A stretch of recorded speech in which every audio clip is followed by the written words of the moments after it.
Вот так работает мотор после замены демпферного маховика.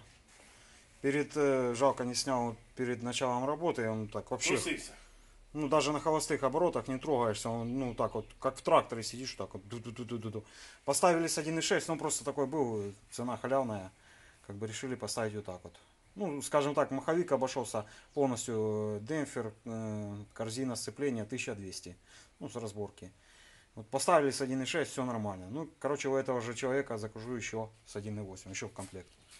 Короче, сейчас вибрации вообще ноль. Подушки все новые, ну, это подушки были еще заменены До ремонту. до поломки демпфера.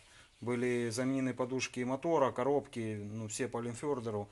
Ну и, короче, как, сделали демпферный маховик, отъездил он 1500, ну, ремонтировали, скажем так.